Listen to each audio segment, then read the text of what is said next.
Hello dear students, my name is Himani and today we are starting a wonderful chapter which is governing our country। और इस chapter में learning objectives क्या क्या है बेटा, देखो फटाफट से। इस चैप्टर में हम पढ़ेंगे about the government of India, फिर हम बात करेंगे branches of government of India, ठीक है, the union executive and then union legislature. इसके बाद में हम बात करेंगे अबाउट द जुडिशरी। बेसिकली एक बहुत ही इंटरेस्टिंग चैप्टर होने वाला है और ये वो चैप्टर है जिसमें लेट्स से कि आपने इस बुक के किसी भी चैप्टर को गलती से मिस कर दिया है, वो हो सकता है कि आप उसको एक रफ कैसे कर ले, लेकिन this is something very important. आपको एक एक पॉइंट को बहुत अच्छे से समझते हुए चलना है, ठीक है। तो यहाँ देखो, ये आपको दिखाई गई है हमारी न्यू पार्लियामेंट।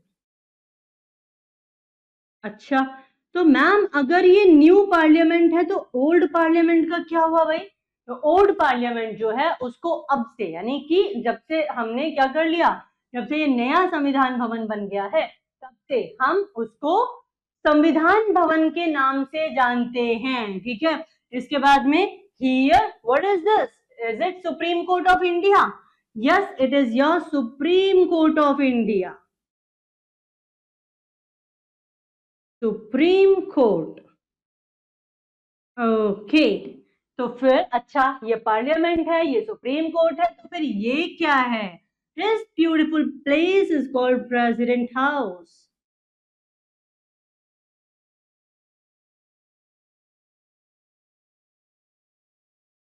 ठीक है, चलिए तो अब आगे बढ़ते हैं और इस चैप्टर के अंदर देखते हैं कि हम क्या क्या कवर करने वाले हैं। तो देखो, गवर्नमेंट ऑफ इंडिया की जब आप बात करते हो बेटा, तो कॉन्स्टिट्यूशनल ऑफ इंडिया, ओके, तो यहाँ पे आपको क्या लिखना है, आपको यहाँ कॉन्स्टिट्यूशन कर लेना है, कॉन्स्टिट्यूशनल को।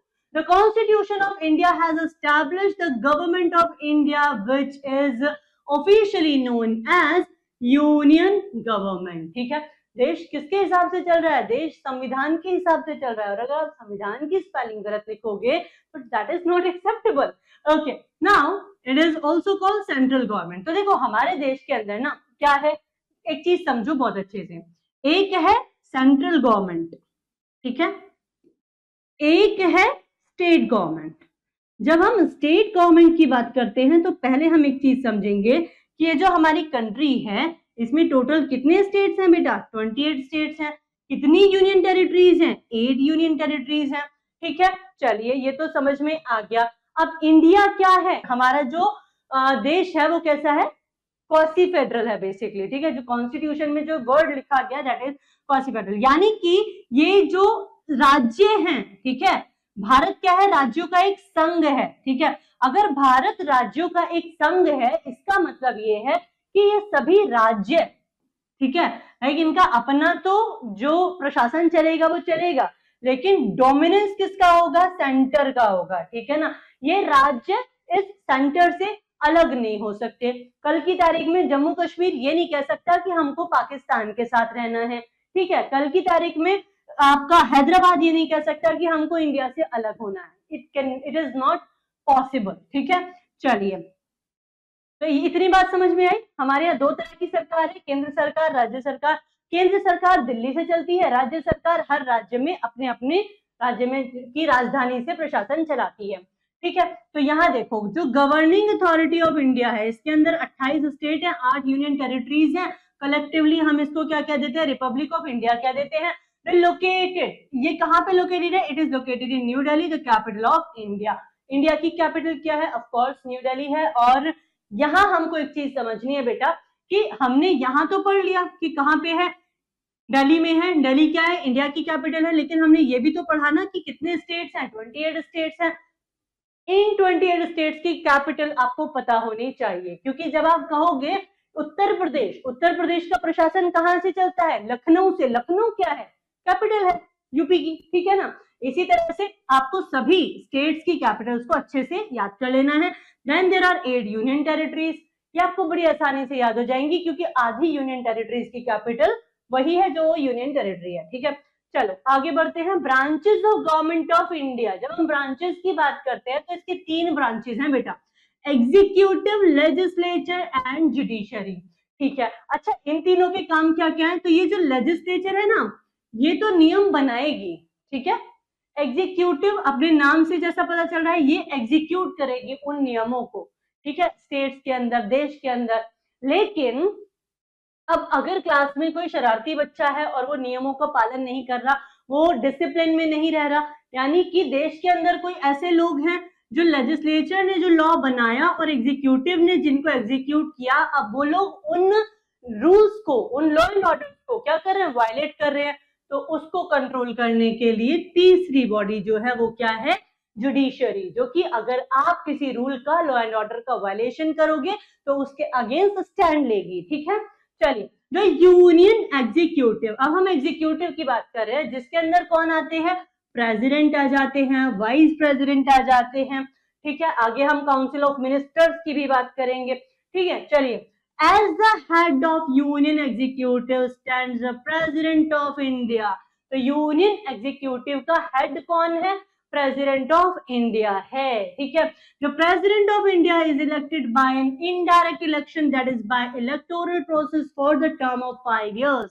कितने साल के लिए? 5 साल के लिए इनको क्या किया जाता है? इलेक्ट किया जाता है। लेकिन क्या राष्ट्रपति का इलेक्शन डायरेक्ट है?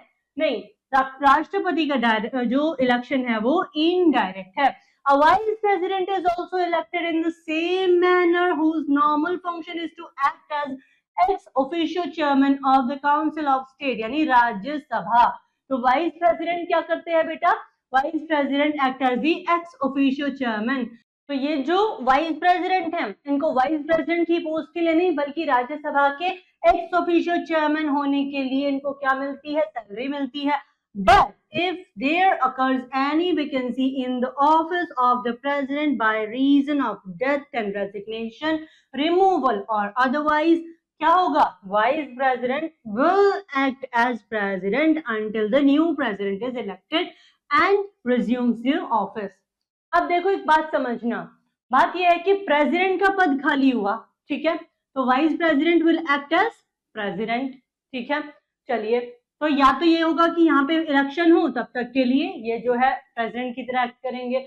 अगर इनका भी पद खाली हो गया, ठीक है, इनकी भी पोस्ट खाली वैकेट हो गई, किसकी? वाइस प्रेसिडेंट की, तब chief justice of India will come into the picture, ठीक है, ये हमको याद रखना है। Okay, the president has a wide power. अच्छा, एक क्वेश्चन ये भी हो सकता है कि भाई अगर ये चीफ जस्टिस ऑफ इंडिया जो है, इनका भी पद खाली हो गया सेम टाइम पर, तब क्या होगा?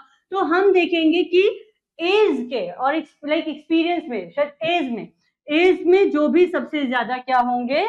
सीनियर, यानी कि सीनियोरिटी के लेवल पे हम देखेंगे कि कौन जस्टिस हैं कहां पर? सुप्रीम कोर्ट में, and he will be playing the role of Supreme Court जज, like you can say chief justice of India, ठीक है। चलिए, अब इनके पास पावर्स देख लो कौन कौन सी हैं बेटा। इनके पास जो प्रेसिडेंट है, इसके पास में पावर होती है, पार्डनिंग पावर है, ऑर्डिनेंस मेकिंग पावर है, एंड देन ऑफ कोर्स इनके पास में वीटो पावर होती है, ठीक है ना, ओवर द यूनियन लेजिस्लेशन। अब हम बात करते हैं काउंसिल ऑफ मिनिस्टर की। जब हम काउंसिल ऑफ मिनिस्टर की बात करते हैं, तो दो formally all executive powers are vested in president, but he acts on the advice of the council of ministers who is responsible in Lok Sabha, ठीक है। तो हमको क्या दिखाई देता है कि जो एग्जीक्यूटिव पावर्स हैं वो किसके पास है? प्रेसिडेंट के पास में है, but he acts on the advice of council of minister, ठीक है, who is responsible for Lok Sabha. Council of minister is headed by, अब इस काउंसिल ऑफ मिनिस्टर्स का हेड कौन है? ये दिखाई दे रहे हैं सामने, बिल्कुल, ये जो प्राइम मिनिस्टर ऑफ इंडिया है वो कौन होंगे? वो हेड होंगे काउंसिल ऑफ मिनिस्टर्स के, and then he is a functional head. मतलब ऐसा मान लो, he is like the president is a nominal head, and जो मेन पावर्स हैं they vested into this post which is prime minister. Okay, now we are going to talk about the union legislature, ठीक है। अब ये जो union legislature या फिर union government है, इसको हम संसद क्या देते हैं? इसको हम पार्लियामेंट क्या देते हैं? और पार्लियामेंट के 3 सबसे इंपॉर्टेंट अंग हैं, प्रेसिडेंट, लोकसभा एंड राज्यसभा, ठीक है। प्रेसिडेंट क्या है? President is the head of our country, however he is a nominal head but he is the head, ठीक है। जितने भी ट्रीटीज होंगी हमारे देश के नाम से तो वो प्रेसिडेंट के नाम से ही की जाएंगी, ठीक है ना। He is elected by the members of Lok Sabha, Rajya Sabha and state legislative assemblies for the term of 5 years. जब इलेक्शन की बात होती है तो बेटा आप यहाँ पे एक चीज देखना, कहीं भी नॉमिनेटेड मेंबर नहीं लिखा है, सभी इलेक्टेड मेंबर्स होंगे, elected members of Lok Sabha, elected members of Rajya Sabha, ठीक है, and the state legislative assemblies. जो यहाँ नहीं लिखा है वो ये कि दिल्ली और पुडुचेरी के भी जो इलेक्टेड मेंबर्स हैं वो यहाँ पर होंगे, because they have their own legislative assemblies, ठीक है। द लोकसभा यानी लोअर हाउस एंड राज्यसभा यानी अपर हाउस, ठीक है। तो इसको हम क्या कह देते हैं, इसको हम हाउस ऑफ पीपल भी कह देते हैं, क्योंकि लोगों के द्वारा चुने हुए प्रतिनिधि लोकसभा में बैठे हुए हैं, इसीलिए इसको हम हाउस ऑफ पीपल कहते हैं। And it is also called the lower house and it is the highest law making body. पूरे देश के अंदर जो भी नियम चल रहे हैं, जिन रूल्स को हम फॉलो कर रहे हैं आज इंडिया के अंदर रहने के लिए, तो वो सब कहाँ बनते हैं बेटा, यहाँ इस लोकसभा में बनते हैं, ठीक है। चलिए, Its members are elected directly by people through elections, ठीक है। तो इनके मेंबर्स जो है इलेक्शंस होता है। अब इस इलेक्शन में कौन पार्टिसिपेट करेगा, ऑफ कोर्स जो 18 इयर्स एंड अबव वाले लोग हैं वो इलेक्शन में वोट देंगे। The speaker of the Lok Sabha is elected by the members of the house, ठीक है। स्पीकर को कौन इलेक्ट करेगा, जो हाउस के इसके लाइक लोकसभा के मेंबर्स होंगे, ठीक है। Okay, he guides the proceeding of Lok Sabha and he is impartial and resign from his party as he get elected as a speaker। यानी स्पीकर के पद पे कौन बैठ सकता है, वो इंसान बैठेगा जो अनबायस्ड होकर सबको सुनेगा, ठीक है। अब अगर आप किसी पार्टी के पहले से मेंबर हो सकता है there is a possibility that you will be biased, right. तो यहाँ पे इनको क्या करना पड़ेगा, इनको ये करना पड़ेगा कि इनको इम्पार्शियल रहने के लिए, यदि ये पहले से किसी पार्टी के सदस्य हैं तो इनको रिजाइन देना पड़ेगा और फिर ये स्पीकर के पद को प्राप्त करेंगे। The member of Lok Sabha are elected for a term of 5 years। Lok Sabha members 5 साल के लिए इलेक्टेड होते हैं। Any Indian citizen who is more than 25 years of age can contest the election to Lok Sabha. Lok Sabha election को कॉन्टेस्ट करने के लिए आप क्या करते हैं, मिनिमम 25 years की एज आपकी होनी चाहिए, ठीक है। So there was an member of parliament, there was an MP, ठीक है। There was a member of parliament जिसको अभी तक का लोकसभा का क्या बोला जाता है, यंगेस्ट एमपी बोला जाता है, मेंबर ऑफ पार्लियामेंट बोला जाता है। Who is that person, he actually belongs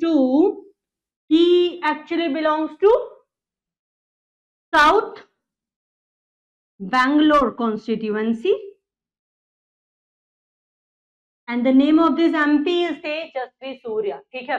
Okay, now we are going to talk about any Indian citizen who is 18 years and above can vote for a candidate of his choice in election for Lok Sabha members, ठीक है। So I'm going to remove this one first and then we are going to move on to the next one, ठीक है। चलिए, Our whole country, हमारा पूरा देश जो है वो अलग अलग कॉन्स्टिट्यूएंसीज में डिवाइड किया जाता है ही ऑलरेडी, ठीक है। किस लिए किया जाता है, इलेक्शन प्रोसेस को इजी बनाने के लिए। A constituency is a small electoral area और टेरिटोरियल सब डिवीजन। अब ये कॉन्स्टिट्यूएंसी क्या है, कॉन्स्टिट्यूएंसी एक छोटा सा वो एरिया जिसको हमने क्या कर दिया गया है, इलेक्शन की सुविधा के लिए हमने उसको सब डिविजन में डिवाइड कर लिया। The candidates who get the highest number of votes in the constituency becomes member of Lok Sabha, which can have a maximum 552 members। यहाँ पे कितने members होंगे, 552 members होंगे, ठीक है।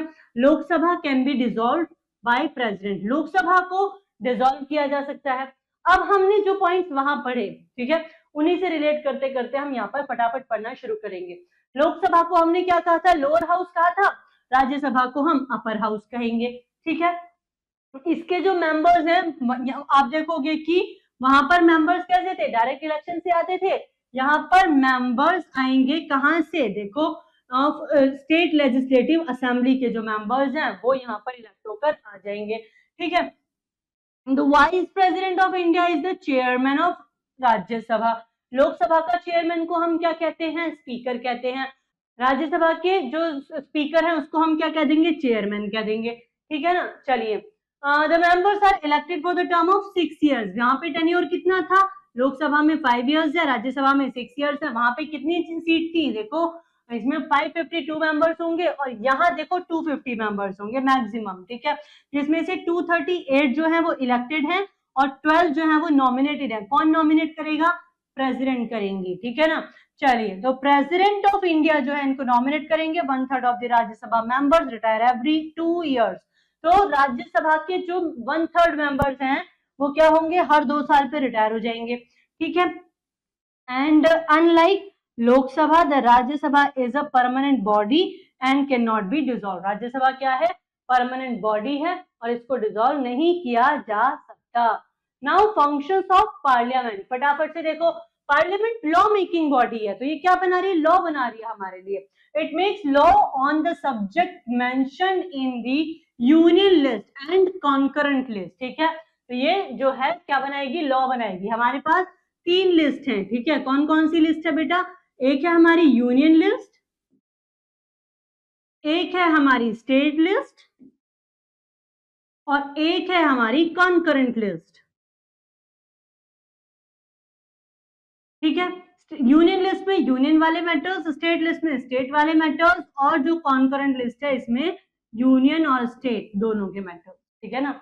चलिए, इसके बाद हम बात करते हैं एक ordinary bill. Ordinary bill can be introduced in any of the house which like once a bill is passed by both the houses, it's sent to the president and his assent after the bill, it becomes the act। यानी कि आपको अपनी कोई बात है, ठीक है, अपने स्टेट में कोई लॉ निकलवाना है, कोई नया लॉ बनवाना है, ठीक है। तो ये क्या होगा? एक बिल जो है एक बिल की फॉर्म में जाएगा, ठीक है, पार्लियामेंट में। पार्लियामेंट में उस पर क्या होगी? चर्चा होगी, वोटिंग होगी, ठीक है ना। एक बार ये बिल दोनों सदनों में पास हो जाए, राज्यसभा में, लोकसभा में। अच्छा, इस बिल को कहीं भी इंट्रोड्यूस किया जा सकता है, राज्यसभा में भी, लोकसभा में भी, ठीक है। अब ये एक बार चला गया है, दोनों हाउस से पास हो गया है, तो प्रेसिडेंट के पास जाएगा। प्रेसिडेंट ने अगर इस बिल को क्या कर दिया? पास कर दिया। उन्होंने कहा ठीक है, ऐसा कर लेते हैं, तो भाई ये बन जाएगा एक्ट, ठीक है। अभी क्या नहीं रहा? बिल नहीं रहा, अब ये एक्ट बन गया। और एक बार ये अगर एक्ट बन गया तो इसको हर व्यक्ति को, यानी कि इस बिल से रिलेटेड हर व्यक्ति को इसको मानना पड़ेगा। जिस जिस पर ये अप्लाई होता है उन सबको इसे मानना पड़ेगा। अब बात करेंगे जुडिशरी की। The judiciary is the main pillar of Indian democracy. Indian democracy का मेन पिलर कौन है? जुडिशरी है, ठीक है। Judiciary is the branch of government that deals with interpretation of nation's law, resolution of legal conflicts and judgments for violation of the law. Judiciary is a sole authority in our country to deliver justice, ठीक है। तो हमारे देश में आप देखोगे justice को deliver करने के लिए कौन कौन है? जुडिशरी है, ठीक है ना। It is organised hierarchically and 3 levels. आप देखते हो 3 लेवल्स में ये क्या है? आप देखोगे कि जुडिशरी आपको 3 लेवल पे नजर आएगी। कौन कौन सी? National, state and district level. Supreme Court is the highest court of justice in India. Supreme Court क्या है? हाईएस्ट कोर्ट ऑफ जस्टिस है। कहाँ पे? इंडिया के अंदर। कहां पर है ये बेटा? दिल्ली में है, ठीक है। And it is located in new Delhi and it is headed by chief justice of India, okay. And who is appointed by president. Chief justice को कौन अपॉइंट करता है? प्रेसिडेंट करते हैं, very good. And at the state level, state level पे आप देखोगे तो हाई कोर्ट्स होती हैं। There are also smaller courts such as session court, district court, ठीक है। And if people are not satisfied with the judgment, they can approach a higher court, ठीक है। Let's say कि डिस्ट्रिक्ट कोर्ट से कोई व्यक्ति सेटिस्फाइड नहीं है, वो हाई कोर्ट जा सकता है। हाई कोर्ट में भी वो सेटिस्फाइड नहीं है तो वो सुप्रीम कोर्ट जा सकता है, ठीक है। In such case the judgment pass by the Supreme Court will prevail, ठीक है ना। ऐसे केस में सुप्रीम कोर्ट जो भी कह देगा वो judgment that will actually prevail, ठीक है। And that's how we are done with this chapter. Thank you so much. I will see you in the next session. Till then take a very good care of yourself. Bye bye.